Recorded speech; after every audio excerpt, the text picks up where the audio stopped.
আমার বন্ধুগণ, আরেকটা কারণ আল্লাহ রাব্বুল আলামিন বান্দাকে জাহান্নামের গর্তের মধ্যে ঢুকাবেন, সেটা হলো মন যা চায় তাই করা। মন যা চায় তাই কি করা যাবে নাকি? তাহলে কি হবে? কে গুনাহ দিবেন? আল্লাহ। কার ভয়? তাকাবো না কার ভয়? তাহলে মনের ট্রিটমেন্ট আমি নিজেই করলাম, আমি তাকাচ্ছি না। আল্লাহ বললেন আমি তোকে মুজাহিদের সওয়াব দিয়ে দিলাম।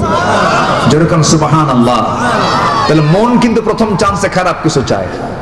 মন চায় ওরে ঠকাই, মন চাই ওরে কেমনে পেঁচের মধ্যে ফেলবো, মন চাই কেমনে মিথ্যা কথা বলবো, কেমনে ঠকাবো। মন তো শুধু খারাপ কিছু চায়। কিন্তু মনটাকে আপনি যদি ট্রিটমেন্ট করতে পারেন, আল্লাহ বলছেন সেই হচ্ছে সবচেয়ে বড় সফল। যেরকম সুবহানাল্লাহ। قد أفلح من تزكى قد أفلح من تزكى وذكر اسم ربه فصلى। সে ব্যক্তি সফল যে ব্যক্তি নফসের ট্রিটমেন্ট করতে পেরেছে। জোরে বলি সুবহানাল্লাহ। আল্লাহ রাব্বুল আলামিন বলেন ওয়াত্তাবাউশ শাহাওয়াত, যারা নফসের দাসত্ব করে দুনিয়া থেকে বিদায় নিয়ে নেবে, আমি তাদেরকে জাহান্নামের গর্তের মধ্যে ঢুকায় ফেলবো। মন যা চায় তা করা যাবে না। মন চায় আমার আইন দিয়ে আমি দেশ চালাবো, তা হবে না। মন আপনার চাইবে হবে না, কারণ আল্লাহ বলছেন তোর আইন দিয়ে নয়, আমি আল্লাহ আমার আইন দিয়ে তোর দেশ চালাতে হবে। জোরে বলেন ঠিক কিনা? মন যা চায় তাই করা যাবে না। আল্লাহ রাব্বুল আলামিন সূরাতুল আহজাবের 35 নম্বর আয়াত আমি একটু মিলায়ে দিচ্ছি। আগের থেকে যোগসূত্র মিলায়ে দিয়ে আয়াতের সঙ্গে আমি ঢুকে যাচ্ছি, আয়াতের সঙ্গে মিলায়ে দিয়ে আমি আয়াতের গভীরে আস্তে আস্তে চলে যাচ্ছি। আমার বন্ধু আল্লাহ রাব্বুল আলামিন বান্দাকে ডাক দিয়ে বলছেন, বান্দারে 10টা গুণে গুণান্বিত যদি হতে পারো, আমি তোমাকে 2টা পুরস্কার দিয়ে দেব। 1 নম্বর হলো সাধারণ ক্ষমা, আর আমি তোমার জন্য বিশাল বড় পুরস্কার আমি জান্নাত রেখে দিয়েছি। 10 কাজের কয় পুরস্কার? 10 কাজের কয় পুরস্কার? একটা হলো ক্ষমা। একটা কি? ক্ষমা। কে করে দিবেন? কে করে দিবেন? আর জান্নাত কে দিয়ে দিবেন? সবাই কি জান্নাত নিতে চান? জান্নাত ছোট না বড়? পৃথিবী বড় না জান্নাত বড়? সর্বনিম্ন জান্নাত হলো 10টা পৃথিবীর মতো একটা জান্নাত। কয়টা পৃথিবী বলেন? 10টা। ছোটখাটো হয়ে গেল মনে হয় না? আমি আগে চিন্তা করতাম, হানিফ ভাই, চেয়ারম্যান ভাই, আমি আগে চিন্তা করতাম, চেয়ারম্যান ভাই, আমি আগে চিন্তা করতাম, ছোটবেলা ওয়াজ শুনতাম তো, আগে তো এত বুঝিনি। আব্বাকে বলতাম, আব্বা এই যে বক্তা যে ওয়াজ করতেছে, একটা লোককে সর্বনিম্ন 10টা পৃথিবীর মতো একটা জান্নাত দেওয়া হবে, এত জায়গা কো? এটা ব্রেনে খেলতো না। এত জায়গা আল্লাহ কোথায় রাখছে? এই জনে জনে, তাও নিম্ন জান্নাত হলো 10টা পৃথিবীর মতো একটা জান্নাত, এত জায়গা কোথায়? পরে একটু আকাশ নিয়ে, আল্লাহ তাআলা তো আকাশ নিয়ে গবেষণা করতে বলেছেন, সমুদ্র নিয়ে গবেষণা করতে বলেছেন। তো আকাশের দিকে তাকায় দেখি আল্লাহ আরো মানে 10টা পৃথিবী আরো কম মনে হচ্ছে আমার কাছে। আল্লাহু আকবার। এত জায়গা আল্লাহর আছে। কেমন করে দেখেন, আমরা যেখানে বসে আছি এখান থেকে সূর্য যে আমরা দেখতে পাই, সূর্য কি আসলে এরকম দূরে না আরো দূরে? এই সূর্য যদি এত বড় হয় পৃথিবী থেকে 13 লক্ষ গুণ, তাও অনুমান আন্দাজ। তারকাগুলো যে ওই তারার কি বলে চাঁদের পিছনে যে তারকাগুলো রাতের বেলা দেখি, ওগুলো কি জোনাকির মতো ছোট ছোট? এক একটা তারকা আছে, বেটেল জুইস একটা তারকা আছে, যে তারকা সূর্যের চাইতো 33 কোটি গুণ বড়। কয়টা তারা? তারা কি একটা? অসংখ্য অসংখ্য তারকা। এক একটা গ্যালাক্সির ভিতরে 50 বিলিয়ন করে তারকা আছে। এক একটা গ্যালাক্সি 50 বিলিয়ন, মিলিয়ন না, 50 বিলিয়ন তারকা আছে এক একটা গ্যালাক্সির ভিতরে। আল্লাহু আকবার। এই যে বেটেলজুইস, সুপারনোভা, আদ্রা, প্রক্সিমা সেন্ট্রাই, এই যে তারকাগুলো মহাশূন্যে আল্লাহ রাব্বুল আলামিন ঝুলায় রেখেছেন, পরিভ্রমণ করাচ্ছেন। এক একটা তারকা কত বড়। মানুষ চাঁদের দেশে গেল, মানুষ চাঁদ দেখে আসছি, মঙ্গল গ্রহ দেখে আসছি, কিন্তু মানুষ তো ওই তারকার দেশ দেখতে পারে নাই। যদি কোনো মানুষ চিন্তা করে চাঁদ দেখলাম, মঙ্গল গ্রহ দেখলাম, তারকার দেশ দেখতে যাব, পৃথিবী থেকে সবচেয়ে নিকটবর্তী তারকার দেশ হলো প্রক্সিমা সেন্ট্রাই। এই প্রক্সিমা সেন্ট্রাই যদি কেউ যেতে চায়, এই দুনিয়ার কোনো বিমান দিয়ে, কপ্টার দিয়ে, কোনো যানবাহন দিয়ে হবে না। চেষ্টা করা যেতে পারে হয়তো নভোযান দিয়ে।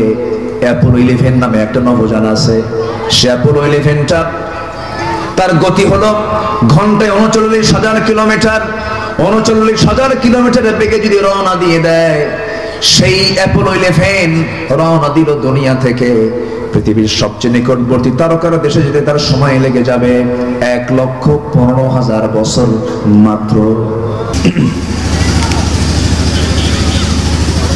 ইন্নাল মুসলিমিনা ওয়াল মুসলিমাতি ওয়াল মুমিনিনা ওয়াল মুমিনাতি ওয়াল কানিতিনা ওয়াল কানিতাত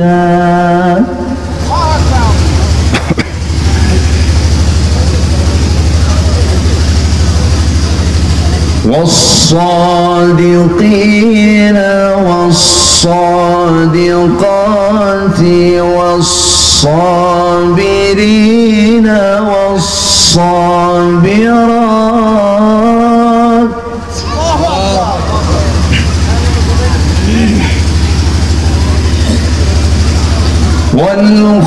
والخاشعين والخاشعات والمتصدقين والمتصدقات والصائمين والصائمات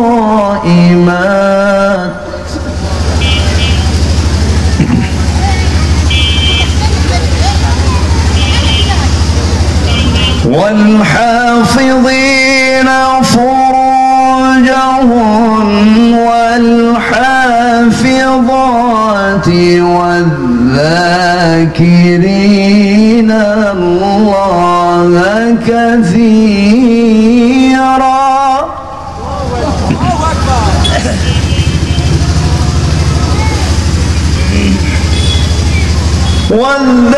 والذاكرين الله كثيرا والذاكرات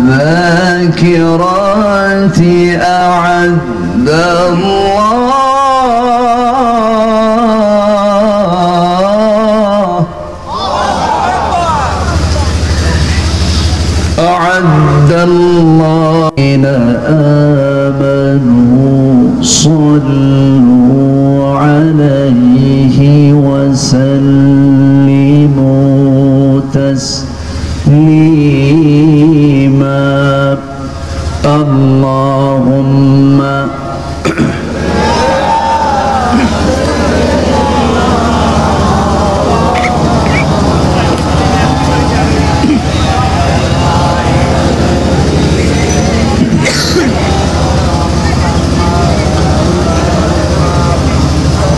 একটু মোহাব্বত দিয়ে নবীর প্রেমে মাতোয়ারা হয়ে আওয়াজ দিয়ে সবাই বলুন আল্লাহুম্মা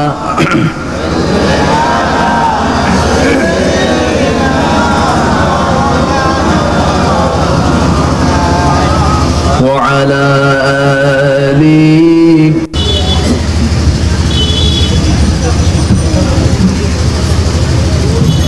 বৃহত্তর খুলনা অঞ্চলের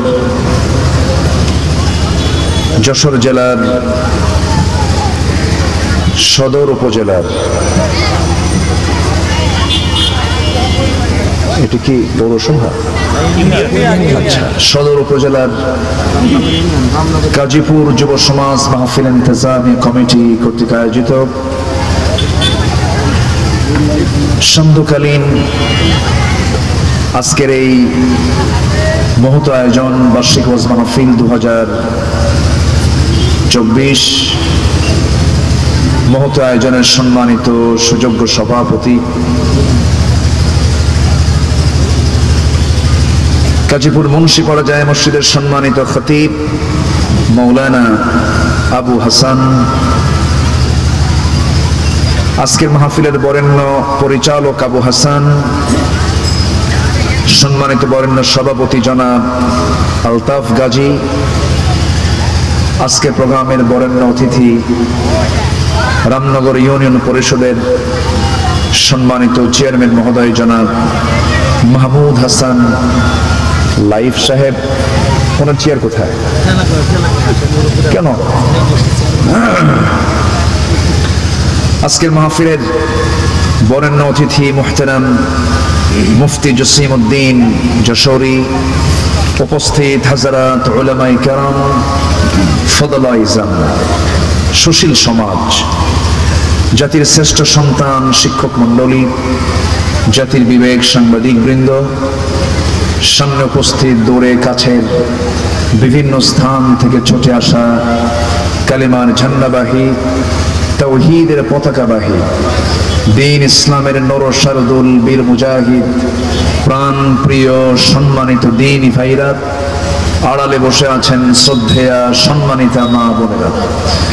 আলোচনার সূচনায় আনুষ্ঠানিকতার মধ্য দিয়ে আমার পক্ষ থেকে আবারও দিল খোলা সালাম, আসসালামু আলাইকুম ওয়া রাহমাতুল্লাহি ওয়া বারাকাতুহু।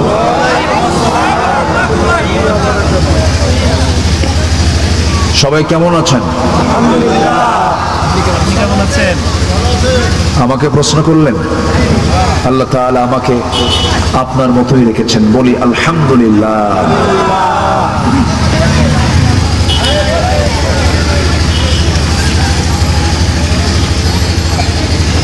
মহান রব্বুল আলামিনের অশেষ শুকর যে মহান আল্লাহ সুবহানাহু ওয়া তাআলা আমাকে আপনাকে এই সন্ধ্যকালীন প্রচন্ড ব্যস্ততা এর মাঝেও আমরা কোরআনের জন্য সময় বের করতে পেরেছি। কারণ এই সময়টা কিন্তু মানুষ খুব ব্যস্ত থাকে। আমরা আসতে পেরেছি জান্নাতের টুকরায়, বসতে পেরেছি রহমানি জালসায়। শুকর আদায় করছে সেই মহান রবের শানে, বলছি আলহামদুলিল্লাহ। সবাই বলছে আলহামদুলিল্লাহ, চিৎকার মেরে বলছে আল্লাহুম্মা ইন্নী আসআলুকা আল হুদা ওয়াত তুকা ওয়াল আফাফা ওয়াল গিনা। সবাই বলি আল্লাহুম্মা লাকা আসলামতু ওয়া বিকা আমানতু ওয়া আলাইকা তাওয়াক্কালতু ওয়া ইলাইকা আনাবতু ওয়া বিকা খাসামতু।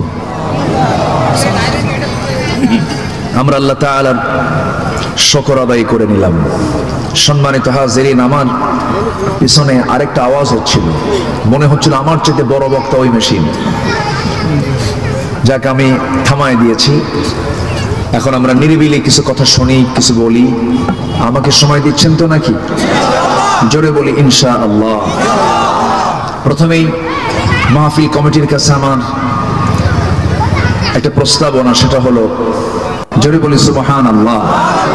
তাহলে কি মূল আমলের জন্য কথা শুনতে কি বেশি সময় লাগে? একটু আসেন আমরা সেই আয়াতের দিকে যাই যেখান থেকে আমি তেলাওয়াত দিয়ে শুরু করেছি। আমি এই আয়াতের উপরে এবছর আমি কোথাও আলোচনা করিনি, আজকে প্রথম। তবে প্রথম আলোচনা করেছি আয়াতের উপরে 2011 সালে করেছি। সব জায়গা থেকেই তো কম বেশি 2011 সালের একটা বক্তৃতা আমি এই আয়াতের উপর করেছিলাম। আজকে দীর্ঘদিন পর কোরআন খুলতে নিয়ে মনে হলো যে না, আজকে এই আয়াতটা থেকেই কথা বলি। সূরাতুল আহজাব, সূরাতুল আহজাবের আমি 35 নম্বর আয়াত শুধু তেলাওয়াত করেছি। এই 35 নম্বর আয়াতকে সামনে রেখে কিছু কথা বলতে চাচ্ছি। ওয়া মা তাওফীকি ইল্লা বিল্লাহ। আমরা শুনতে এসেছি কোরআন, আমরা বড় ভাগ্যবান। সবাইকে কোরআন শুনতে পারে? বিরোধিতাকারীও আছে না নাই? আছে। কোরআনের নাম শুনলেই গা জ্বলে, আল্লাহর নাম শুনলে গা জ্বলে, এরকম নাস্তিকও কিন্তু আমার দেশে আছে। একজন সেদিন বলতেছে যে কাজ করলে বিয়ের আগে নারী পুরুষ একত্রিত হলে যদি গুনাহ হয়, তো বিয়ের পরে তো একই কাম হয়, তো বিয়ের পরে আবার গুনাহ হয় না কেন? দেখছেন? এটা কি বুঝাবেন আপনি? নারী পুরুষ এক জায়গায় হলে যদি গুনাহ হয়, তাহলে বিয়ের পরে তো নারী পুরুষ একই হয়, এক জায়গায় হয়, তাহলে বিয়ের পরে গুনাহ হবে না, বিয়ের আগে গুনাহ হবে, এটা আবার কোন যুক্তি?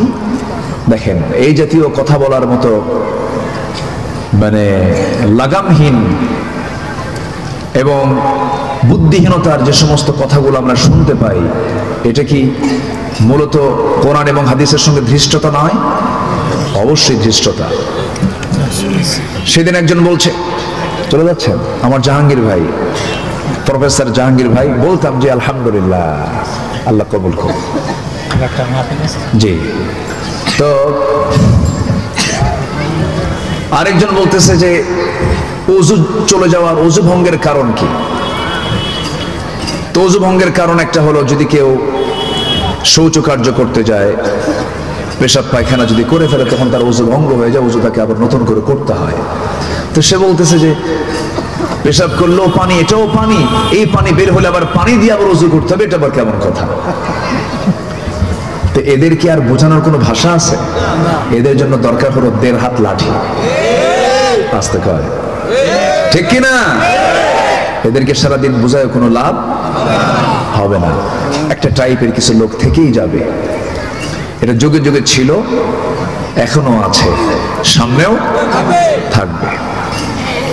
কারণ বাতিল তো থাকবেই। হক চাঙ্গা হবে কেমনে? বাতিল প্রতিবাদ, বাতিল সামনে না দাঁড়ালে কি হক চাঙ্গা হয়? চাঙ্গা হয় না। খেলা কি এক মাঠে জমে, এক দলে জমে? হক এবং বাতিল এই দ্বন্দ্ব পৃথিবীর চিরন্তন, পৃথিবীর চিরন্তন। এর মাঝে আমাকে আপনাকে ঈমান নিয়ে টিকে থাকতে হবে। সবচেয়ে বড় চ্যালেঞ্জ হলো আমরা ঈমান নিয়ে টিকে থাকবো। জোরে বলি ইনশাআল্লাহ। ঈমান টিকবে কোরআন ধরলে না কোরআন ছাড়লে? কোরআন ছাড়লে না কোরআন ধরলে? ধরলে। আমরা কোরআনটাকে ধরবো। জোরে বলি ইনশাআল্লাহ। এক জায়গায় না সব জায়গায়? সব জায়গায়। কোরআনকে শুধু নামাজের মধ্যে মানলে হবে না, সব জায়গায় মানতে হবে।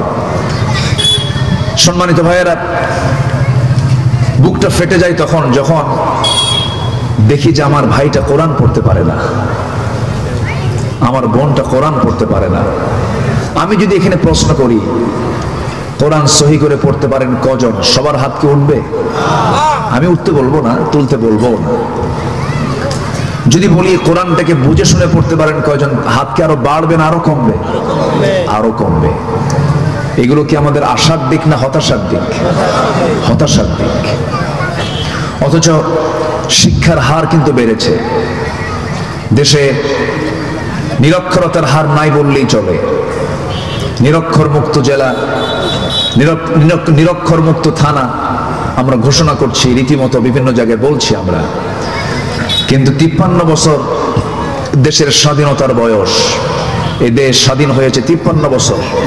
এর আগে 47-এর 14 আগস্ট 15 আগস্ট ভারত পাকিস্তান স্বাধীন হয়েছে। আমরা ব্রিটিশ বিরোধী আন্দোলন করে ব্রিটিশদেরকে তাড়াইছি। দেশ স্বাধীন হলো দুবার করে।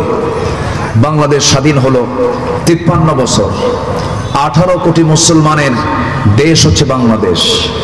4.5 লক্ষ মসজিদের দেশ হচ্ছে বাংলাদেশ।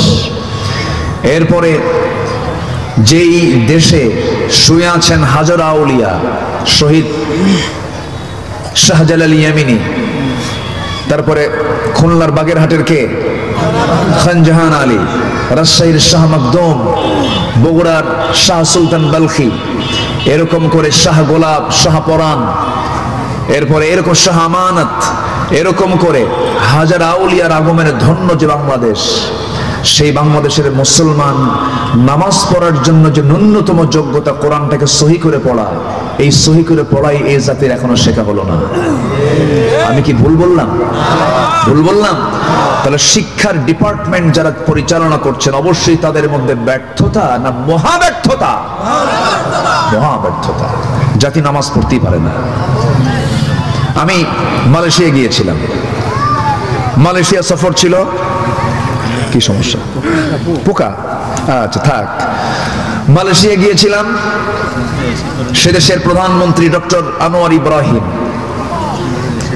একজন দেশের প্রধানমন্ত্রী, তিনি নিজে নামাজ পড়ালেন। আলহামদুলিল্লাহ বলবেন না? আমেরিকার সফরে গিয়েছেন, টোটাল তিনি আরবিতে বক্তৃতা দিলেন, একজন দেশের প্রধানমন্ত্রী। আমি মালয়েশিয়া গিয়ে দেখি এমন কোন মুসলিম নাগরিক নাই যে নামাজ পড়াতে পারে না। সুবহানাল্লাহ বলবেন না? যে মুসল্লি, যে মুসলমান নামাজ পড়াতে পারে না, তার নিজের নামাজও হয় না। আমার কথা কি বুঝতেছেন আপনারা?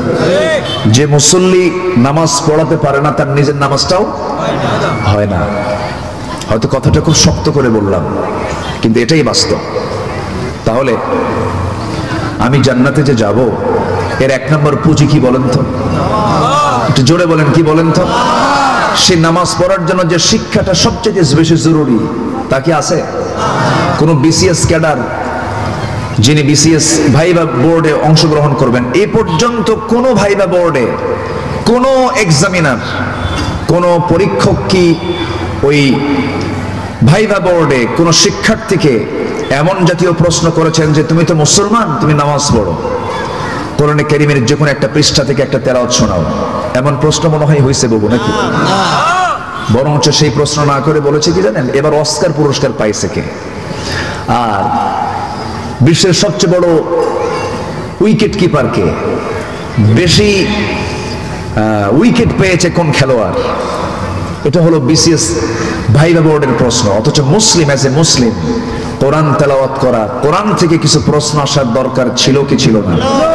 এই জাতীয় সিলেবাস যদি অন্তর্ভুক্ত হতো, গোটা দেশটা হয়ে যেত কোরআনের আয়নায় বিম্বিত, আল্লাহু আকবার, আলোকিত হয়ে যেত। কিন্তু তা তো নাই।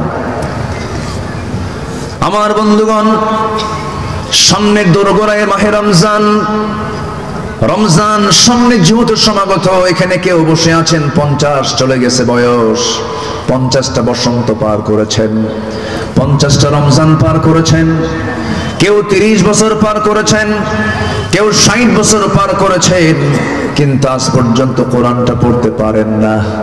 আমি সবার কাছে করজোড়ে মিনতি জানাই, আমি আমার এই নিজের হাতে মিনিমাম 5 বছর বয়সের শিশুকেও আমি দস্তারবন্দি দিয়েছি, 30 পারা কোরআন সে মুখস্থ করে নিয়েছে।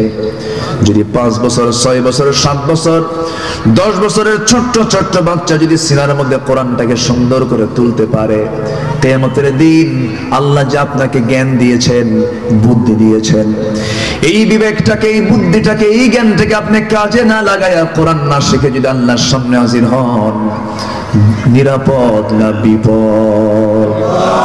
আসতে কয় নিরাপদ না বিপদ? শুধু বিপদ না মহাবিপদ? মহাবিপদ।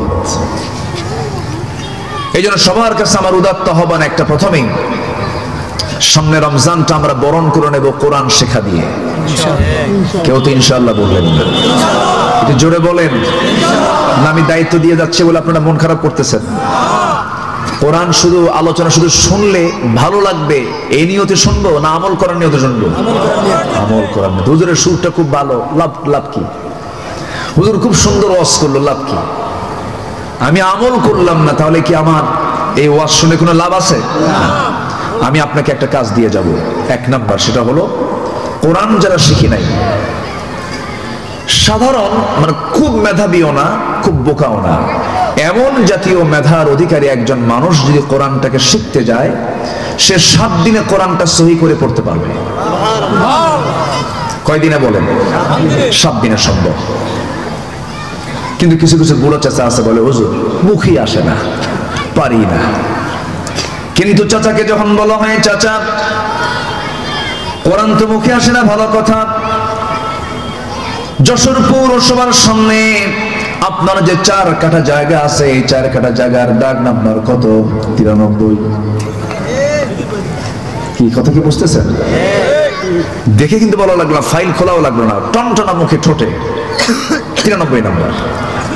চাচা আপনি যশোর কোর্টে দেখি সোমবার বুধবার প্রত্যেক সপ্তাহে চলে যান, ফাইল একটা হাতে নিয়ে, বয়স হতে হয়ে গেছে, সঙ্গে সঙ্গে বলে মামলাতে আছে কিছু জমাজমির মামলার কারণে অনেক সময় উকিল বোঝে না, উকিলকে বুঝ দিতে যায়।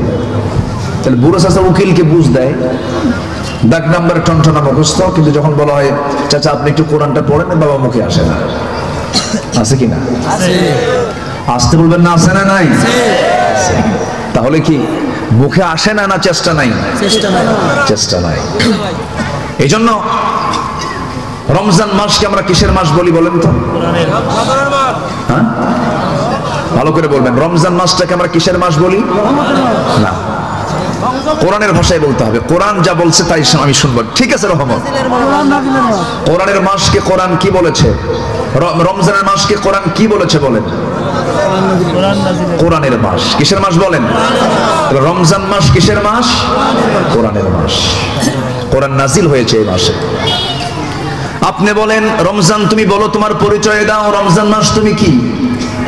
কোরআন বলে দিচ্ছে শাহরু রমাদানাল্লাযী উনজিলা ফীহিল কুরআন হুদাল লিন-নাসি ওয়া বায়িনাতিন মিনাল হুদা ওয়াল ফুরকান। জোরে বলুন আল্লাহু আকবার। রমজান মাস আল্লাযী, যাতে উনজিলা নাজিল করা হয়েছে, হুদাল লিন-নাস, মানুষের জন্য হেদায়েতের করে, ওয়া বায়িনাতিন মিনাল হুদা ওয়াল ফুরকান, সত্য মিথ্যার পার্থক্য সৃষ্টিকারী হয়ে করে আল্লাহ রাব্বুল আলামিন কোরআনটা এই মাসে নাজিল করেছেন। জোরে বলে সুবহানাল্লাহ। আমার বন্ধুগণ, তাহলে কোরআনের কারণেই রমজানের দাম বেড়েছে, কাবার কারণে মক্কার দাম বেড়েছে, নবীর মাকবারার কারণে মদিনার দাম বেড়েছে, নামাজের কারণে ওযুর দাম বেড়েছে। নামাজ নাই, ওযুর দাম নাই, কাবা নাই, মক্কায় যাওয়ার প্রয়োজন ছিল না, নবীজির কবর নাই, মদিনার যাওয়ার প্রয়োজন ছিল না। তেমনি কোরআন নাজিল হয় নাই রমজান মাসে, এই মাসের তেমন বিশেষত্ব হতো না। তাহলে কোরআন নাজিলের কারণে যদি মাসটার দাম এত বেশি হয়ে যায়, সেই কোরআনটা পড়লে পরে, জানলে পরে, আমল করলে পরে সেই বান্দার দামটা আরো কত বেশি বেড়ে যায়। আমরা শিখবো, জোরে বলি ইনশাআল্লাহ। এখন শিখবো কেমনে, এটা আমরা প্ল্যান করে ফেলবো। শিক্ষক, হুজুর, যে যাই হোক, এখন প্রযুক্তির যুগ, অ্যাপস, তারপরে আপনার বিভিন্ন মাধ্যম দিয়ে এখন আপনার ওস্তাদ বহু। আপনি বলবেন যে আমার সমস্যা অসুবিধা, এই বলার কোনো সুযোগ নাই। ওস্তাদ হাতে হাতেও আছে না নাই? আসতে বলবেন না, আছে না নাই? আছে। মান জাদ্দা ওয়াজাদা, যে চেষ্টা করবে সে পেয়ে যাবে। আল্লাহ তাআলা বলছেন ওয়াল্লাযীনা জাহাদু ফীনা, যে আমার দিকে আসার জন্য চেষ্টা করে, লানাহদিয়ান্নাহুম সুবুলানা, আমি তার জন্য এক রাস্তা না, সুবুল সাবিলের বহুবচন, অসংখ্য রাস্তা বের করে দেই। সুবহানাল্লাহ। তাহলে আমরা সবাই কি কোরআন শিখতে রাজি আছি? ইনশাআল্লাহ। রমজান মাস হবে কোরআন শেখার মাস। কার কার দেখে হাত তুলে দেখান দেখি। বলেন ইয়া আল্লাহ, আগামী রমজানে আমাদেরকে তোমার কোরআন সহি করে শেখার, পড়ার তৌফিক তুমি আল্লাহ দিয়ে দাও। জোরে বলি আমিন। আরো জোরে আমিন। হাত নামান। আমি বলছি শেখার, পড়ার, বোঝার কিন্তু বলিনি। বুঝতে গেলে আরো সময় লাগবে, এটা এক মাসে হবে না। আগামীতে যখন কোরআন শেখা হয়ে যাবে, এরপর কোরআন বোঝার তৌফিক চাইতে হবে কার কাছে? আসতে বলবে না, কার কাছে? আল্লাহর কাছে। আমি মনে কষ্ট দিয়ে ফেললাম, কষ্ট পাননি তো? কথাগুলো মাথায় রাখতে হবে, কিন্তু আমি কিন্তু কাজ দিয়ে দিলাম আপনাকে, এটা মাথায় রাখবেন। জোরে বলি ইনশাআল্লাহ। আপনি জানেন এই কিতাবটা কত ভয়ঙ্কর? এই কিতাব একদিন আমার বিরুদ্ধে যাবে অথবা পক্ষে যাবে। সুবহানাল্লাহ বলবেন না? হয়তো বলবেন এটা তো জীবন নাই, এটা কেমন কেমন করে সম্ভব? আমার জীবন ছিল, আমার জীবন ছিল, কেমনে সম্ভব হয়েছে? কে দিয়েছেন? আসতে বলবেন না, কে দিয়েছেন? আল্লাহ দিয়েছেন। এই কোরআন একদিন আমার পক্ষে যাবে অথবা বিপক্ষে যাবে। হুজ্জাতুল লাকা ওয়া আলাইকা। আল কোরআন ওয়াস সিয়াম ইউশাফিআন লিল আবদি। কোরআন এবং সিয়াম, এই দুটো জিনিস বান্দার জন্য সুপারিশ করবে আল্লাহর কাছে। জোরে বলে সুবহানাল্লাহ। আমার নবীজি হাসরের ময়দানে 3 বার আসবেন, 4 বার আসবেন। এসে প্রথম 3 বারে এসে তার পছন্দের উম্মতগুলোকে টেনে জান্নাতে নিয়ে চলে যাবেন। সুবহানাল্লাহ। জোরে বলে সুবহানাল্লাহ। আমরা কি 3 নম্বরে থাকতে চাই না 1 নম্বরে থাকতে চাই? 1 নম্বরে। নামাজ না পড়া? হ্যাঁ, ভালো। 1 নম্বর কাতারে থাকতে হলে বান্দা হতে হবে কয় নম্বর? 1 নম্বর। বলেন কয় নম্বর? আজান শুনে যেতে হবে সবার পরে না সবার আগে? কোথায়? লাস্ট কাতার না প্রথম কাতার? হ্যাঁ, তাহলে এই সিলসিলাগুলো মাথায় রাখতে হবে। আমার বন্ধুগণ, একটু কানটা খাড়া করবেন, মনোযোগ দিয়ে শুনবেন। আমার নবীজি সেই দিন পর পর 4 বার আসবেন। প্রথমবার কিছু সংখ্যক উম্মতকে সঙ্গে করে নিয়ে জান্নাতে চলে যাবেন। আম্মা জান আয়েশা বলেন, ইয়া রাসূলুল্লাহ, এত অসংখ্য উম্মতের ভিতর থেকে আপনি এদেরকে চিনবেন কেমনে, শনাক্ত করবেন কেমনে? আমার রাসূল বলছেন, আয়েশা রে, অসংখ্য ঘোড়ার মাঝে যে ঘোড়ার মুখের মাথার সামনে পাকড়া পাকড়ি চিহ্ন থাকে, কালো সাদা চিহ্ন থাকে, যেমন ইজিলি চেনা যায়, বোঝা যায়, তেমনি হাসরের ময়দানে আল্লাহ রাব্বুল আলামিন ওই সমস্ত বান্দার কপালের উপর একটা নূর চমকায় দিবেন। যে সমস্ত বান্দাগুলো খুশুর সঙ্গে সময় মতো নামাজে যত্নবান হয়ে নামাজ আদায় করেছে, ওই সমস্ত বান্দার কপালটা নূর চমকাতে থাকবে। আমি ওই নূর দেখে দেখে তাদেরকে বাছাই করে করে নিয়ে জান্নাতে চলে যাব। জোরে বলে সুবহানাল্লাহ। তাহলে বেনামাজির জন্য কি জান্নাত আছে? না। আসতে বলে, আসতে বলেন, বেনামাজির জন্য কি জান্নাত আছে? নাই। এটাকে মোল্লা কইল না আল্লাহ কইছেন? আল্লাহ বলেছেন। কেন? তাহলে এই যে কথা বলে পানির তলে মোমবাতি বাবা বাতাসে নেবে না, বাবার নামে হালকা দিলে উজু গোসল লাগে না, এরকম বাবা কিছু আছে না নাই? মানে আমার দেশে কিছু হিন্দু ভাইরা আছেন, তারা তো মা বেশি ডাকেন, তাই না? তাদের মা অসংখ্য, সমস্যা নাই, আমরা তাদের ধর্মকে নিয়ে কোনো নেগেটিভ কোনো বাজে মন্তব্য করতে যাব না। কারণ আমরা তাদের মূর্তিকে গালি দিলে তারা আমাদের আল্লাহকে গালি দেবে। এই জন্য রাসূল মানাও করে দিয়েছেন, লা তাসুব্বুল আসনাম, তোমরা মূর্তিকে গালি দিবা না, বরঞ্চ তোমার অধীনে যদি কোনো অন্য ধর্মের লোক থাকে তাদেরকে পাহারা দিবা, বলেছেন মুহাম্মদ সাল্লাল্লাহু আলাইহি ওয়াসাল্লাম। তো ওই হিন্দু ভাইরা তারা প্রচুর মা, তাদের মায়ের শেষ নাই, মা দুর্গা, মা কালী, মা ভগবতী, মা লক্ষ্মী, আর কি আছে, মা কালী, মা সরস্বতী, বহু মা আছে না? মুসলমানরা চিন্তা করলো যে যেহেতু তাদের মা অনেক, আমরা বাপ ধরি, দয়াল বাবা, পীর বাবা, খাজা বাবা, ন্যাংটা বাবা, উল্টা বাবা, আছে না নাই বলেন তো? মানে ওরা ব্যালেন্স করছে একটু, ওরা ধরছে মা আর এরা ধরছে কি? ধরতে হবে কাকে? আস্তে করে ধরতে হবে কাকে? আল্লাহকে। জিকির করে কি দেখছেন? আছে না? খাজা, দিল কর তাজা, ইসমে জালাল, গাজার কলকি খাওয়া হালাল। জোরে কোন নাউজুবিল্লাহ, জোরে বলেন নাউজুবিল্লাহ। ওই সমস্ত দরবারে কোরআনের সাথে তাদের কোনো সম্পর্ক নাই, কোরআন বুঝেই না তারা। ওরা বলে কি জানেন, তোমাদের কোরআন 30 পারা আর আমাদের কোরআন 90 পারা। চরম ভণ্ডামি কিন্তু আছে ওদের ভিতরে। যার মধ্যে নামাজ নাই ওর চাইতে বড় ভণ্ডাই দুনিয়া তার নাই। নামাজ আছে যেখানে, ক্ষমা আছে, বরকত আছে, রহমত আছে, সেখানে বুকটা ফেটে যায়। আমার দেশে মাত্র 5% মুসলমান নামাজি। কত পার্সেন্ট? যশোরেও তাই, খুলনাতেও তাই, কুষ্টিয়াতেও তাই, ঝিনাইদহেও তাই, নড়াইলেও তাই। সব জায়গায় গড় এভারেজে দেখা যায় 5 থেকে 6% মুসলমান নামাজ পড়ে। আর বাকি যারা নামাজ না পড়ে ওরা চিন্তায় আছে যে কোন বাবার দরবারে গিয়ে মুরিদ হওয়া যায়, একটা সার্টিফিকেট পেলে জান্নাত নিয়ে নেবে। তাই তো মুরব্বী হাসতেছে। এমন কি কোনো সুযোগ আছে? তাহলে আমার বন্ধুগণ, এতক্ষণের আলোচনায় আমি আপনাকে একটা কাজ প্রথমে দিতে চাই, সেটা হলো কোরআনটা আমরা শিখে নেব, পরে আবার বোঝার চেষ্টা করব। নাম্বার 2 হলো, আমার বন্ধুগণ, জাহান্নামে যাবার জন্য যদি কোরআনকে প্রশ্ন করেন, কোরআন বলো তো জাহান্নামে যাবার 1 নাম্বার কারণ কি? কেন জাহান্নামে বান্দাকে ঢুকাবেন আল্লাহ? কোন কোন অপরাধে? আল্লাহ রাব্বুল আলামিন কিছু কিছু আয়াত দিয়েছেন, এত ভয়ঙ্কর আয়াত, যে আয়াতগুলো দেখলে পরে চরম ভয় লাগে, মনে হয় আল্লাহ কোনোদিন আমাদেরকে জান্নাতে দিবেন না। এত ভয়ঙ্কর আয়াত। একটা আয়াত আল্লাহ রাব্বুল আলামিন বলেন সূরা মারইয়ামের ভিতরে, ফাখালাফা মিন বা'দিহিম খালফুন আদাউস সালাতা ওয়াত্তাবাউশ শাহাওয়াত ফাসাউফা ইয়ালকাউনা গায়্যা। সূরা মারইয়াম আয়াত নম্বর 59। আল্লাহ রাব্বুল আলামিন বলছেন যে সমস্ত বান্দাগুলো দুনিয়ার জিন্দেগিতে 2টা বড় অপরাধ করে আসবে। নাম্বার 1 হলো যারা নামাজকে নষ্ট করবে, নাম্বার 2 হলো মন যা চায় তাই করবে। এই দুটো অপরাধে যারা জড়িত হয়ে যাবে, আমি তাদেরকে জাহান্নামের মধ্যে দিয়ে ক্ষান্ত হব না, জাহান্নামের গর্তের মধ্যে আমি তাদেরকে ঢুকায় ফেলবো। জাহান্নামের গর্তটা এত ভয়ঙ্কর, এত ভয়ঙ্কর জাহান্নামের গর্ত।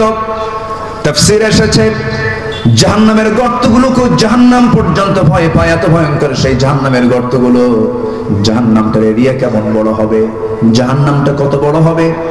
এই যে আমরা দিনের বেলা সূর্য দেখতে পাই আকাশের উপরে, আমাদের মাথার উপরে আমরা দেখতে পাই সূর্যটা, সূর্য যদিও দেখতে আমাদের চোখে প্লেটের মতো মনে হয়, কিন্তু ছোট্ট এই পৃথিবীকে আলোকিত করার জন্য 13 লক্ষ পৃথিবীর সমান আল্লাহ তাআলা একটা সূর্য বানাইছেন। জোরে বলেন সুবহানাল্লাহ। কয় লক্ষ পৃথিবীর সমান? 13 লক্ষ পৃথিবীর সমান একটা সূর্য বানায়া এত ছোট একটা পৃথিবীকে তিনি আলোকিত করছেন। ওই বিশাল সূর্য যদি সমুদ্রের মুখে যদি ছেড়ে দেওয়া হয়, বাচ্চার মুখে চকলেট দিলে পরে যেমন 3-4 মিনিট পরে চকলেটটা মুখের ভিতরে নিঃশেষ হয়ে যায়, জাহান্নামের মধ্যে যদি এই বিশাল সূর্যকে ঢুকায় দেওয়া হয়, নিমিষেই সেই সূর্যটা জাহান্নামের মধ্যে হেরে যাবে। এত ভয়ঙ্কর জাহান্নাম। সেই জাহান্নামের মধ্যে আবার গর্ত আছে, সেই গর্তটা এত ভয়ঙ্কর। আমার বন্ধুগণ, সেই গর্তের মধ্যে তারা ঢুকবে যারা নামাজকে দুনিয়াতে নষ্ট করে ফেলেছে, নামাজ যারা পড়ে নাই, নামাজ যারা বাদ দিয়েছে। আল্লাহ সবচেয়ে বান্দার উপরে সবচেয়ে বেশি খেপে যান, রেগে যান কি? সাল্লে পড়ে বলে, নামাজ সাল্লে পড়ে। আমার বন্ধুগণ, প্রত্যেক রাতে শেষ রাতের সময় মুয়াজ্জিন যখন আযান দেয়, সেই সময় শয়তান প্রত্যেক বান্দার কাছে এসে ওয়াসওয়াসা দিয়ে থাকে, বলে আলাইকা লাইলুন তাবিল, আলাইকা লাইলুন তাবিল। শয়তান কিন্তু ওয়াজও করে, আয়েশা সুন্দর করে ওয়াজ করে আর বলে তোর জন্য রাতটা অনেক লম্বা, ঘুমা ঘুমা, এরকম করে আদর করতে থাকে। শয়তান 3টা গিট মেরে দেয়। 3টা কি মেরে দেয়? গিট। এলাকে কি বলে? দড়ির গিরা। আচ্ছা, আপনাদের ভাষা তো অনেক সুন্দর, স্মার্ট ভাষা। জি আলহামদুলিল্লাহ বলেন। ওভার স্মার্ট, খালি স্মার্ট বললে ভুল হবে, ওভার স্মার্ট। খুবই সুন্দর ভাষা, এত ভাষা সুন্দর পৃথিবীর কোথাও পাবেন না, বলি আলহামদুলিল্লাহ। আমার একটা বহুল আলোচিত একটা ভাই, একটা মানে 1 মিনিটের একটা বক্তৃতা আছে ভাষার উপরে। যশোর তো যশোরই, তাই না? একটা বক্তব্য আমার আছে, আমি পরে শুনলাম যেটা নাকি সবাই শুনেছে। তো এটা নিয়ামত আপনাদের জন্য, বলি আলহামদুলিল্লাহ। আপনার জন্ম যদি নোয়াখালী হইতো তাহলে কি হতো বলেন তো? আল্লাহ পাক বলতে পারেন, আল্লাহ ফাক। পানির হানি কয়, পানির কি কয়? হানি কয়। ছেলেকে বাপ বলতেছে, শোয়ার সময় হয়ে গেছে, ঘুমানোর সময় হয়ে গেছে, ছেলে ঘুমাচ্ছে না, বাপ রেগে উঠে বলতেছে মুতিয়াই হুতি যা। কথা বোঝেন নাই? মুতিয়াই হুতি যা মানে পেশাব করে তাড়াতাড়ি শুয়ে পড়, মুতিয়াই হুতি যা। চিন্তা করেন ভাষার কি মানে কাফন দাফন হয়ে গেছে, একদম ভাষা শেষ। কিন্তু আপনাদের ভাষাটা অনেক সুন্দর ভাষা, বলি আলহামদুলিল্লাহ। তবে মায়ের ভাষা তো সব ভাষাই সুন্দর, সব ভাষাই, ওটাও একটা ভাষা, কিন্তু ভাষার রূপটা চেঞ্জ হয়ে গেছে। এই মজাও লাগে, মজা লাগে না? মজাও লাগে। সম্মানিত ভাইয়েরা, তাহলে আমরা নামাজকে ছেড়ে দেব? শয়তান গিট মারে কয়টা? 3টা। শয়তান 3টা গিট মারে।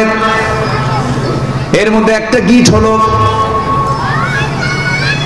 বান্দাকে নামাজ থেকে দূরে রাখার জন্য 3টা গিট মেরে রেখে দেয়। 1 নাম্বার গিট যদি কোনো বান্দা ছোটাতে চায় শয়তানের, সঙ্গে সঙ্গে বান্দা যদি আলাইকা লাইলুন তাবিল, আলাইকা লাইলুন তাবিল এটাকে না মাথায় নিয়ে যদি সে গা ঝাড়া দিয়ে ওঠে, গা ঝাড়া দিয়ে ওঠার সঙ্গে সঙ্গে শয়তানের একটা গিট খুলে যায়।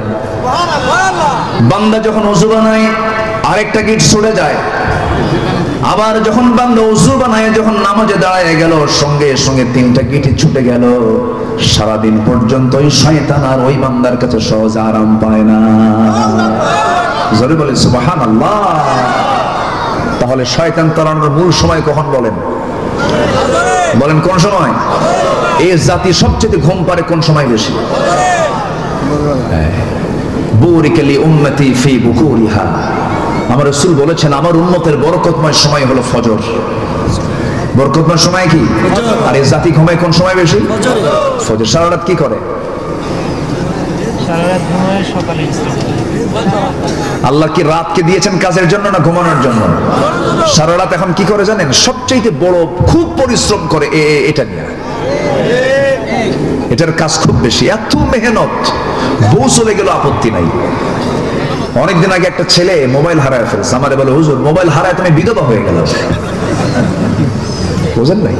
মানে এত আসক্তি, কত যে সময় নষ্ট হয় এই প্রযুক্তির পিছনে, কত সময় নষ্ট হয়, কত জিকির করা যেত, কত কাজ করা যেত, কোনো কাজ নাই, বেহুদা সময়টা নষ্ট হয়ে যায়।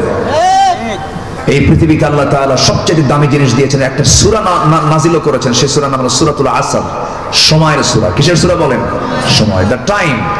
সময়কে আমরা দাম দেব। তাহলে আমাদের শয়তানকে নিজের শরীর থেকে আগে তাড়ানোর জন্য প্রথম উদ্যোগ নিতে হবে কোন সময়? বলেন কোন সময়?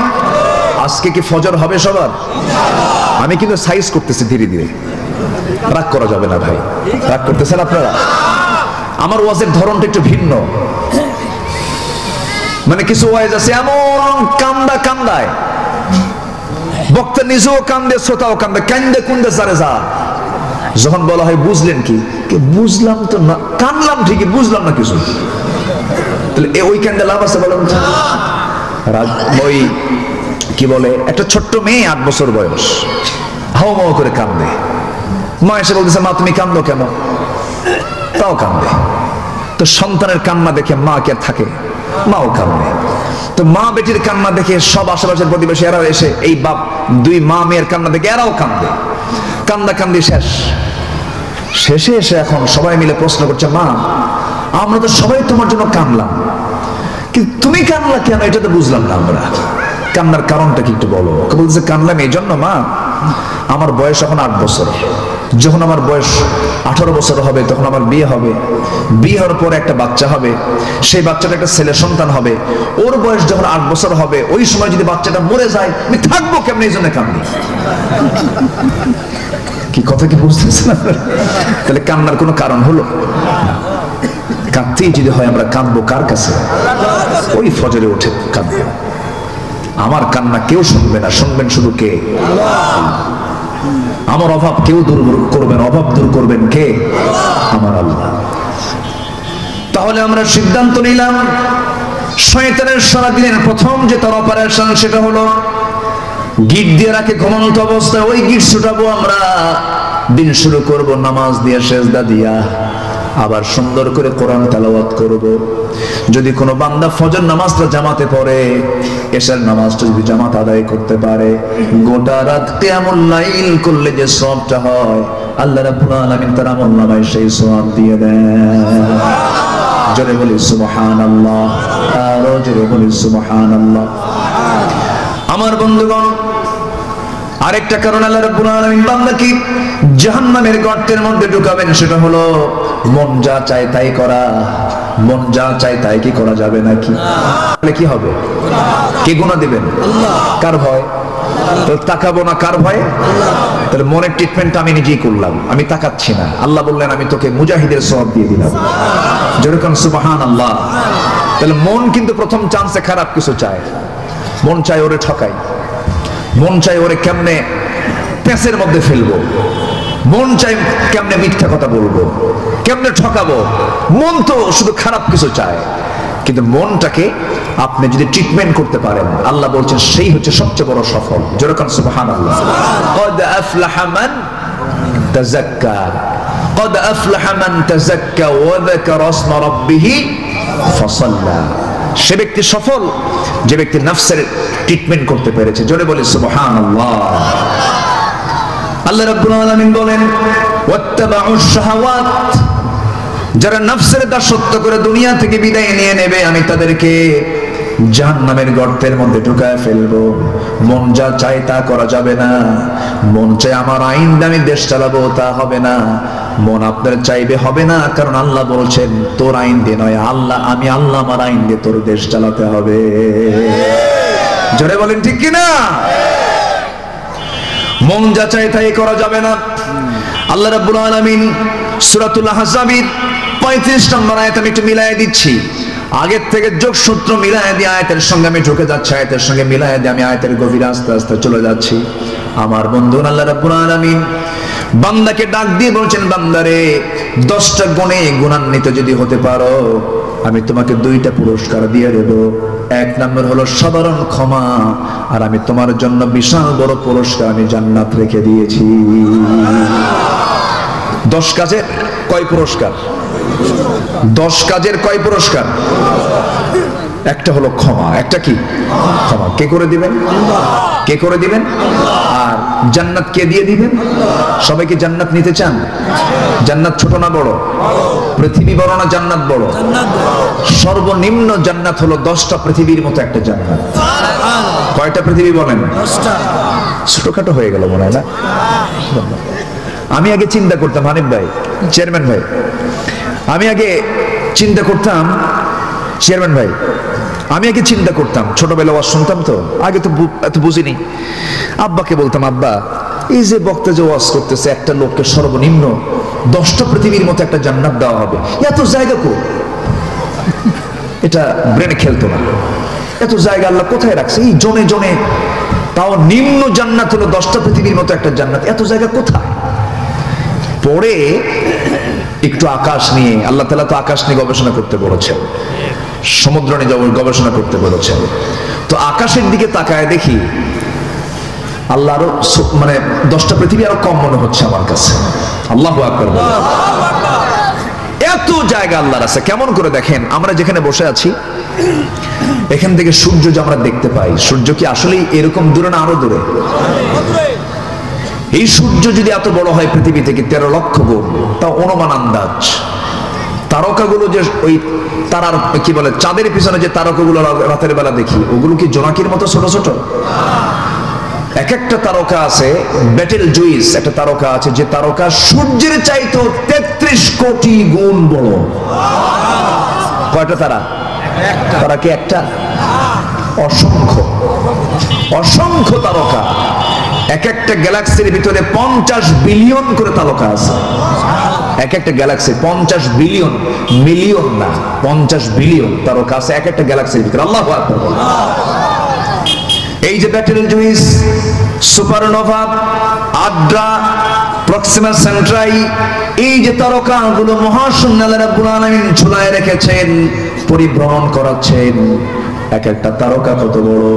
মানুষ চাঁদের দেশে গেল, মানুষ চাঁদ দেখে আসছি, মঙ্গল গ্রহ দেখে আসছি, কিন্তু মানুষ তো ওই তারকার দেশ দেখতে পারে নাই। যদি কোনো মানুষ চিন্তা করে চাঁদ দেখলাম, মঙ্গল গ্রহ দেখলাম, তারকার দেশ দেখতে যাব, পৃথিবী থেকে সবচেয়ে নিকটবর্তী তারকার দেশ হলো প্রক্সিমা সেন্ট্রাই। এই প্রক্সিমা সেন্ট্রাই যদি কেউ যেতে চায়, এই দুনিয়ার কোনো বিমান দিয়ে, কপ্টার দিয়ে, কোনো যানবাহন দিয়ে হবে না। চেষ্টা করা যেতে পারে হয়তো নভোযান দিয়ে। অ্যাপোলো 11 নামে একটা নভোযান আছে, সে অ্যাপোলো 11টা তার গতি হলো ঘন্টায় 39,000 কিলোমিটার। 39,000 কিলোমিটারের বেগে যদি রওনা দিয়ে দেয়, সেই অ্যাপোলো 11 রওনা দিল দুনিয়া থেকে পৃথিবীর সবচেয়ে নিকটবর্তী তারকার দেশে যেতে তার সময় লেগে যাবে 1,15,000 বছর মাত্র। যাবেন কারা কারা? হাত তুলেন। যাবেন? কোন দিন যাবেন? যাবেন তো, যেতে তো হবে, আমাদের যেতে হবে না? আল্লাহ তাআলা বলছেন, আমি তোর জন্য জান্নাতের দরজা খুলে দেব আকাশের দরজা খোলার পরে। যেরকম সুবহানাল্লাহ, লা তুফাত্তাহু লাহুম আবওয়াবুস সামা। কাফিরদের জন্য আকাশের দরজাই খোলা হবে না, আর ঈমানদারদের জন্য আকাশের দরজা খুলে আল্লাহর আরশ আজিমের পাশে জান্নাত দিয়ে দিবেন আল্লাহ তাআলা। আল্লাহু আকবার। কোন বিমানে চড়বেন? কার বিমান? বলেন কার বিমান?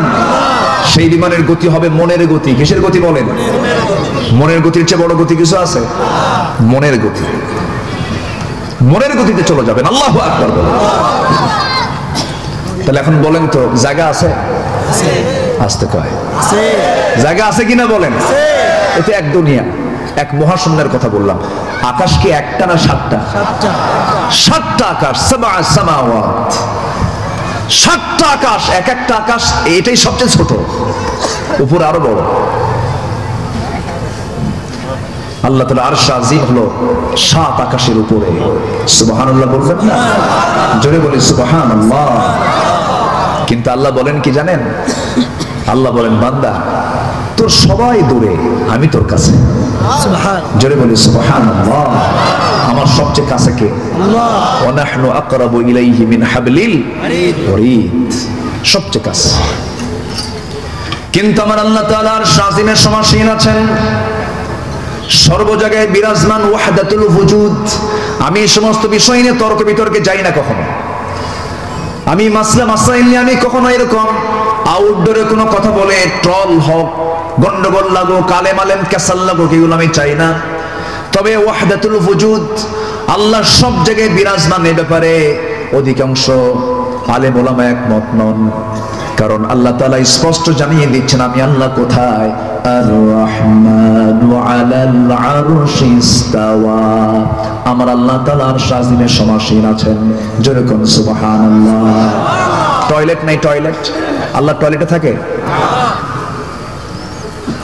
আমার বন্ধুগণ একটু কান লাগাবেন, আমি গভীরে যাব না, শুধু এতটুকু বলবো, আমার বন্ধুগণ সে আল্লাহ তাআলা আরশ আজিমে আছেন। কিন্তু আমি কি করি, আপনি কি করেন? দিনের আলোতে, রাতের আধারে, কেউ না জানলেও আমার আল্লাহর ইলমটা জেনে যায়, সব তিনি বুঝে নেন। আমার বন্ধুগণ আজকের এই প্রযুক্তির যুগে আরো সহজ হয়ে গেছে।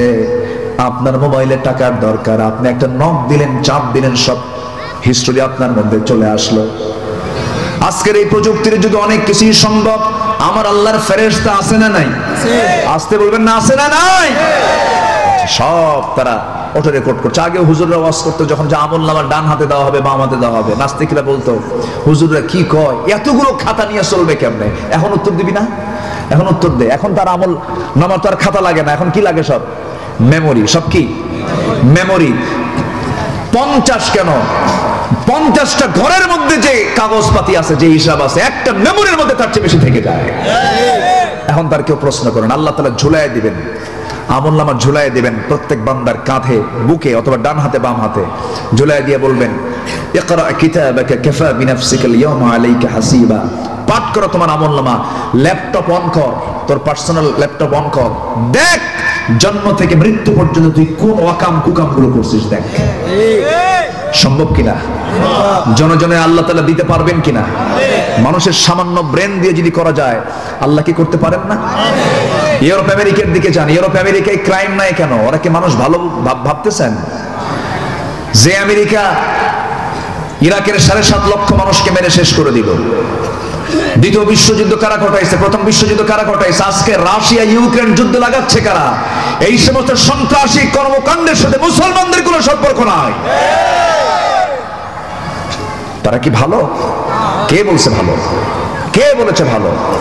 প্রযুক্তির কারণে তারা সবকিছুকে অনলাইনের মধ্যে নিয়ে আসছে, সব জায়গায় সিসি ক্যামেরা লাগানো আছে, আকাম কুকাম করার সুযোগ তারা রাখেনি। তাদের জোরালো প্রযুক্তিকে ইউজ করার কারণে তারা ভালো হতে বাধ্য। কথা বোঝেন নাই? কিন্তু আমরা ভালো হব প্রযুক্তি দিয়া না আল্লাহর ভয়ে? আমরা ভালো হব কার ভয়ে? আসতে বলবেন না, কার ভয়ে? আমেরিকা কিসের মডেল আমাদের বলেন? ইউরোপ আমাদের কিসের মডেল? যে দেশে পুরুষ পুরুষকে বিয়ে করে, পুরুষ পুরুষকে বিয়ে করে, নারী নারীতে আসক্ত হয়, যা কুত্তা বিলাইয়ের মধ্যেও নাই। কুকুরে এত জঘন্য না। সমকামিতাকে প্রমোট করা হচ্ছে আমার দেশে। আবার ওইদিকে ঋষি সোনাক অবশ্য বলেছেন, ইংল্যান্ডের যিনি ব্রিটেনের প্রধানমন্ত্রী, তিনি বলেছেন, a man is a man, a woman is a woman, that's just a common sense. একটা পুরুষ একটা পুরুষ, একটা নারী একটা নারী, এটা বোঝার জন্য বুদ্ধিজীবী হওয়া লাগে না, কমন সেন্সই যথেষ্ট। কথা বোঝেন নাই? এই বিকৃত যৌনাচারে জাতিকে মিশিয়ে দেবার জন্য আমার দেশেও কিছু সমকামী বের হয়েছে। ট্রান্সজেন্ডার কেন শেখানো হয়? কেন ট্রান্সজেন্ডারের এই সমস্ত কথাগুলো কেন জাতির সামনে ওপেন করা হয়? কোরআন শিখান, জাতির কিসমত ভালো হয়ে যাবে। ফিলিস্তিন বন্ধু না ইসরায়েল বন্ধু আমাদের? কারা বন্ধু আমাদের বলেন? কারা বন্ধু? ক্লাস 10 এর সিলেবাসে কেন ফিলিস্তিনের মানচিত্র না দেখায়, কেন ইসরায়েলের মানচিত্র দেখানো হয়? ইসরায়েল কি বৈধ না অবৈধ? ওরা কি বৈধ না অবৈধ? ভাড়াটিয়া কখনো বাড়িওয়ালা হয়? ওরা ছিল ভাড়াটিয়া, এখন হয়ে গেছে কি বাড়িওয়ালা। অনেক কথা তো ছিল, শর্ট করে আমাকে বলতে হচ্ছে। তাহলে আমাদের শত্রু চেনার দরকার আছে না নাই? যারা সমকামিতাকে প্রমোট করে, যারা পাপকে প্রমোট করে, যারা মদের বোতল নিয়ে বসে থাকে, যারা জেনার কারবারে উৎসাহ দেয়, যারা কাম কুকাম করে বেড়ায়, যারা নামাজ পড়ে না, তারা কি আমার বন্ধু হতে পারে? মদ খায় কারা বলেন? আমাদের দেশে মদ খায় না, মদ বানানো হয় না। খুলনা ডিভিশনে মদের ফ্যাক্টরিও আছে, কেরুয়ান কম দর্শনা চুয়াডাঙ্গায়। গত বছর মাশাআল্লাহ মদ বিক্রি করে কয়েক কোটি টাকা লাভ হয়েছে। আলহামদুলিল্লাহ, আলহামদুলিল্লাহ খান নাই ও নাউজুবিল্লাহ কইছেন? আচ্ছা ঠিক আছে। মদের বোতল কিন্তু বিক্রি হয়, মদ বেচে আবার খায়। এরা আবার রমজান আসলে পরে ওমরায় যায়, সারা বছর মদের কারবার করে মদ খায়, আবার কোথায় যায়? ওমরা। টাকা পয়সা আছে তো, বোঝেন না? যায়া 30 দিন চিন্তা করে 11 মাস আকাম কুকাম করছে, আর 1 মাস কোন আকাম কুকাম করবো না, একেবারে শীত হয়ে পড়ে থাকবো আল্লাহর ঘরে। শবে কদর, কিয়ামুল লাইল, রোজা, 5 ওয়াক্ত একদম জামাতের সাথে নামাজ। মনে মনে চিন্তা করে যে যেহেতু এখানকার 1 রাকাত সাধারণ মসজিদের মানে 1 লক্ষ রাকাতের সওয়াব হবে এখানকার 1 রাকাত পড়লে, এত সওয়াব। 1 মাস একেবারে ভালো করে প্যাকেজটা নিয়ে চলে যাব, অন্তত 11 মাস যেন কভার হয় 1 মাসের ইবাদত দিয়া। কি কথা কি বুঝতেছেন আপনারা? আবার হুজুর একটা ভাড়া করে নিয়ে যায়, হুজুর এমন দোয়া দিবেন যেন দোয়ার ঠেলায় আমি জান্নাত পার হয়ে জাহান্নামে যাই। যা তুই জাহান্নামে। আসলো সারা মাস জিকির আজগার কইরা, ইহরাম টেহরামের কাপড় টাপড় পইরা, ইহরাম করে তওয়াফ টওয়াফ কইরা, সাইটাই করে, ওমরা হজ কইরা, রমজান মাস কিয়ামুল লাইল করে, ইতিকাফ করে, দেশে এসে ঈদের দিন সন্ধ্যাবেলায় মদ 3 বোতল খায় শীত হয়ে পড়ে আছে। এরকম টাইপের কিছু লোক আছে না নাই? আসতে বলবেন না, আছে না নাই? এমন পাপী কি জান্নাত পাবে? এমন পাপী কি জান্নাত পাবে? আল্লাহ তাআলা আগে বলছেন, আগে পাপ ছাড়। আগে কি ছাড়? আপনার নফল নামাজ নাই, বড় কোনো ক্ষতির কারণ না। আপনার তাহাজ্জুদ মিস, বড় কোনো ক্ষতির কারণ না। কিন্তু আপনি বড় গুনাহ শিরক ছেড়েছেন, বড় গুনাহ বিদআত ছেড়েছেন, বড় গুনাহ বাপ-মার সঙ্গে আপনি নাফরমানি না করে বাপ-মার খিদমত করেছেন। আপনার জন্য এটাই প্লাস, এটা আপনাকে জান্নাতে নিয়ে চলে যাবে। কষ্ট পাচ্ছেন? আমার আপনার জন্য এখন নাম্বার 3 আমি আপনাদেরকে বলছি, সেটা হলো আমরা আমাদের চ্যালেঞ্জ হবে আমরা পাপ কাজে জড়াবো না। সবাইকে রাজি আছেন? সবাইকে রাজি আছেন? জোরে বলি ইনশাআল্লাহ। পাপের দিকে যাব না। 10টা গুণ আমরা অর্জন করব, 10টা গুণে গুণান্বিত আমরা হয়ে যাব। নাম্বার 1 হলো ইন্নাল মুসলিমিনা ওয়াল মুসলিমাতি ওয়াল মুমিনিনা ওয়াল মুমিনাত ওয়াল কানিতিনা ওয়াল কানিতাত ওয়াস সাদিকিনা ওয়াস সাদিকাত والصابرين والصابرات والخاشعين والخاشعات والمتصدقين والمتصدقات والصائمين والصائمات والحافظين فروجهم والحافظات والذاكرين الله كثيرا والذاكرات أحد الله لهم مغفرة وأجرا عظيما جربنا الله أكبر বাড়িতে কি মিলাই নেবেন আল্লাহ রাব্বুল আলামিন বলছেন তোমরা মুসলমান পুরুষ এবং মুসলমান নারী মুমিন পুরুষ মুমিনা নারী অনুগত পুরুষ অনুগত নারী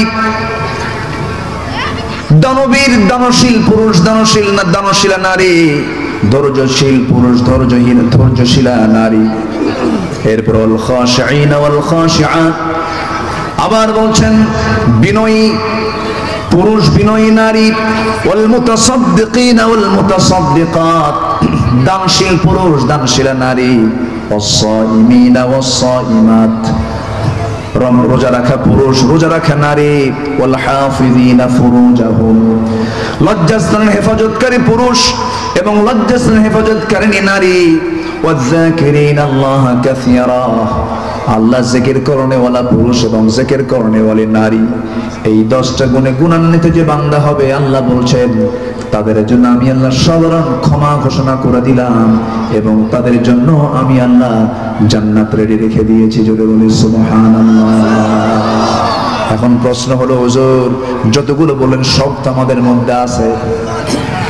আমরা তো মুসলমান, আমরা তো ইমানদার, আমরা তো অনুগত, আমরা তো সেজদা দেই, আমরা তো রুকু করি, আমরা দান করি, আমরা তো রোজাও রাখি, আমরা তো জিকিরও করি, আমরা তো লজ্জাস্থান হেফাজত করি।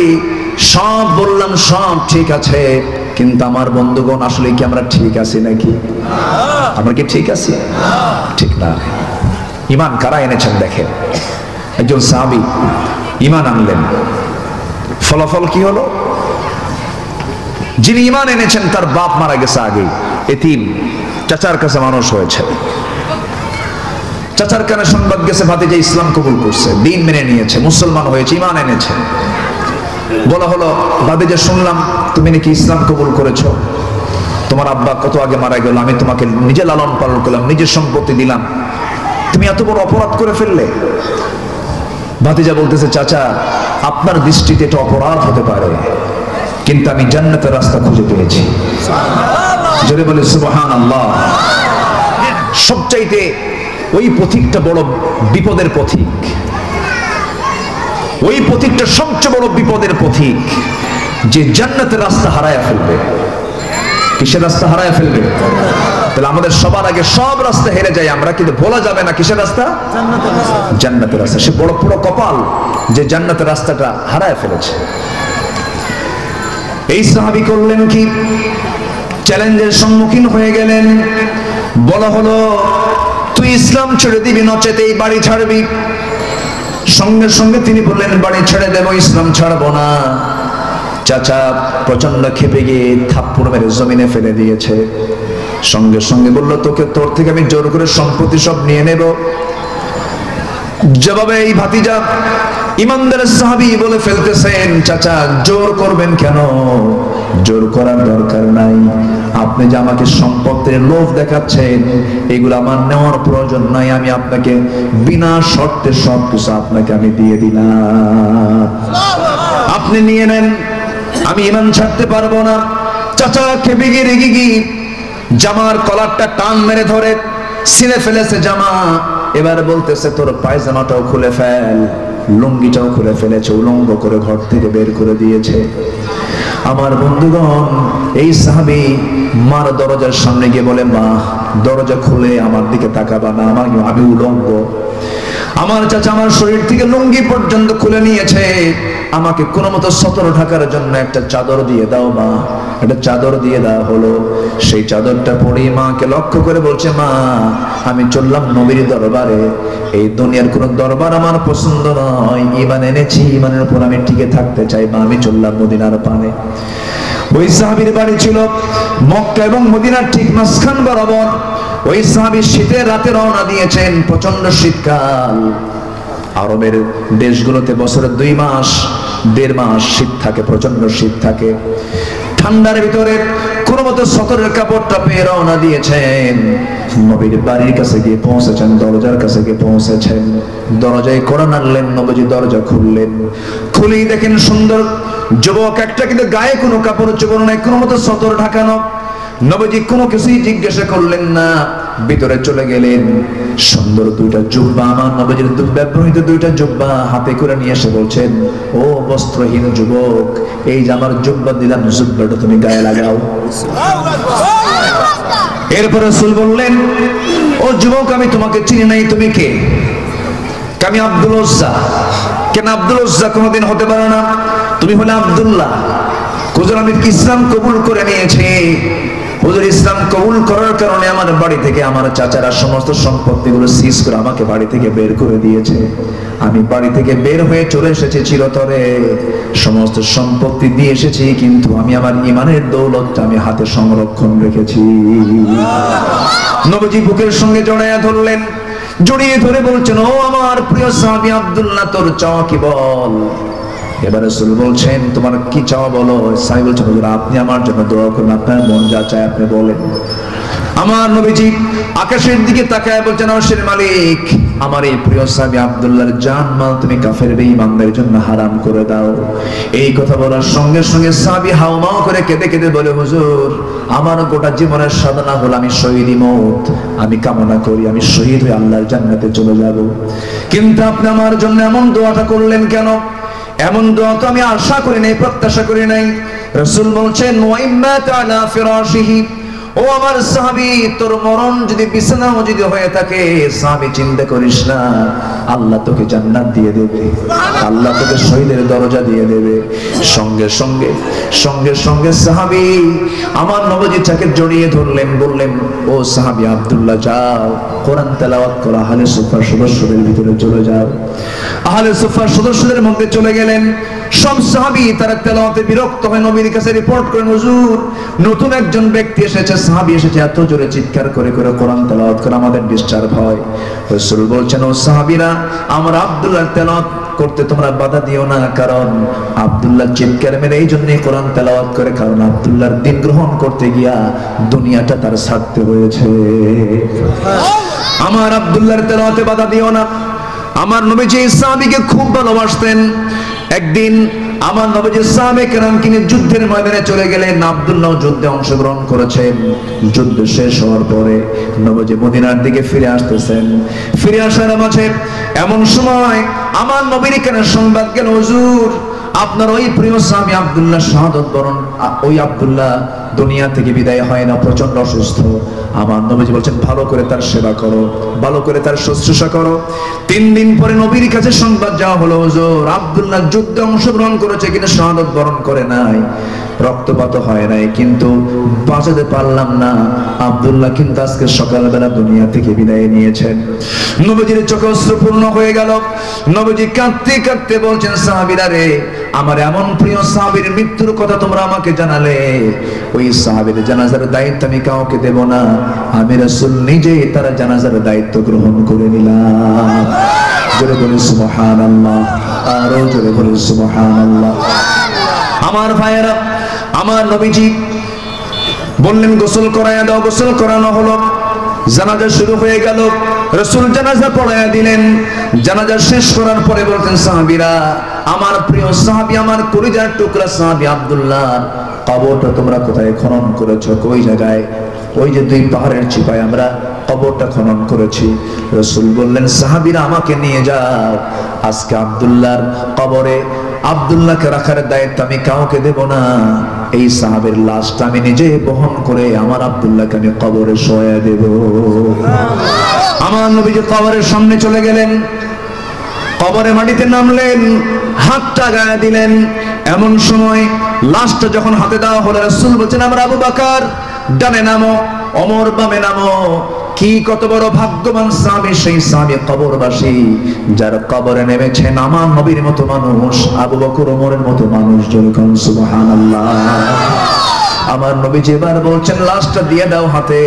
শোয়া দিলেন আব্দুল্লাহকে নবীজি নিজ হাতে, বুকের উপরে হাত রেখে কেঁদে কেঁদে আরশে আজিমের মালিকের দিকে লক্ষ্য করে বলছেন, আল্লাহ তাআলা, এই আমার আব্দুল্লাহর মৃত্যুর দিন পর্যন্ত, এই মুহূর্ত পর্যন্ত আমি আব্দুল্লাহর উপরে রাজি আছি, সন্তুষ্ট আছে, তুমি আল্লাহ মাফ করে দাও।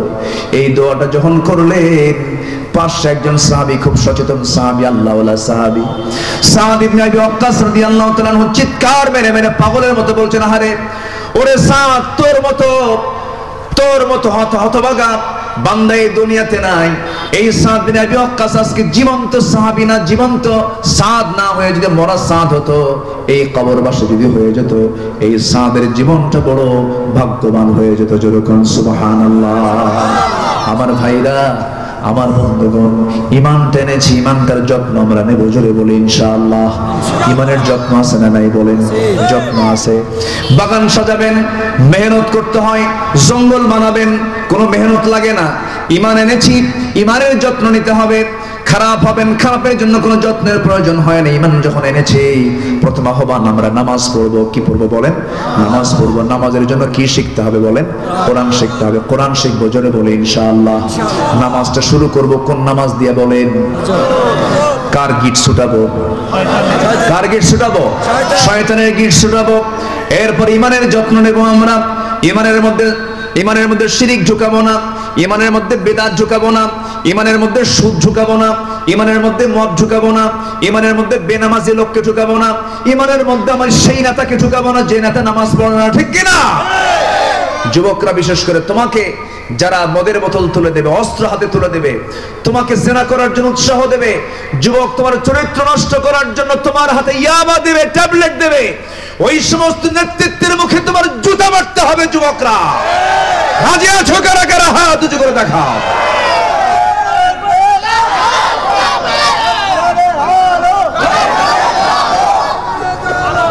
আল হাদিসের আলো, কোরআন সুন্নাহ যেখানে, আল কোরআনের আলো।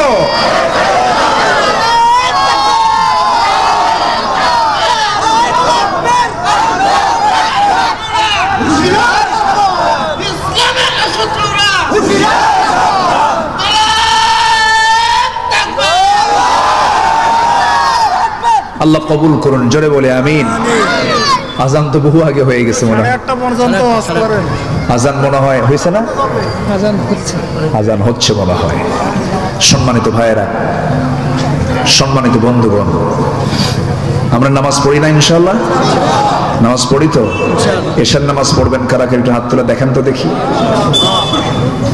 জোরে বলি ইয়া আল্লাহ, আমাদেরকে ফজর, জোহর, আসর, মাগরিব, ইশা 5 ওয়াক্ত সালাত আদায় করার তৌফিক তুমি আল্লাহ দিয়া দাও। জোরে বলি আমিন। আরো জোরে আমিন। সম্মানিত ভাইয়েরা, সম্মানিত বন্ধুগণ, মাহফিলটা কিসের? এটা যুব সমাজ। গত বছর মাহফিল হয়েছে, আলহামদুলিল্লাহ। আল্লাহ তুমি এই মাহফিলকে কবুল করো, জোরে বলি আমিন। এখানে অনেক মুরব্বীরা আছেন, যখন আজান হয়ে যায় তখন নামাজটা কি হয়ে যায়? জরুরি হয়ে যায়। তো তেমনি যখন কেউ মারা যায় তখন তার জন্য জানাজাটা কি হয়ে যায়? যখন কারো মেয়ে বড় হয়ে যায় তখন তার জন্য কি জরুরি হয়ে যায়? বিবাহটা জরুরি হয়ে যায়। সম্মানিত ভাইয়েরা, আমার মন চাচ্ছে আমি আরো কথা বলি, কিন্তু আমি বলেছি প্রথমে, অনেকে শোনেন নাই, পরে আসছেন। এখানে লেখা আছে বয়ানের সময় মাগরিব থেকে ইশা পর্যন্ত। কেন জানেন? আমার সেকেন্ড আরেকটা মাহফিল আছে বলেই তো আমি এটা বলেছি। এখন একটা পাখি আকাশে যখন ওড়ে তখন এক ডানায় ওড়ে না দুই ডানায় ওড়ে? দুই ডানায় কি ওড়ে না এক ডানায় ওড়ে? তো দুটো ডানাই যেন ঠিক থাকে। এক ডানা ভেঙে ফেললে তো পাখি চলবে না। এই জন্য আমি তো প্রথমেই বলেছি, আগামীতে আপনারা যদি আমাকে একটু আগে বলেন, 1 বছর আগে যদি বলেন, আমি ফুল একটা টাইম, যেটা মাহফিলের মূল যৌবনকাল, এশার পর আমার দেশের মানুষ খাওয়া দাওয়া করে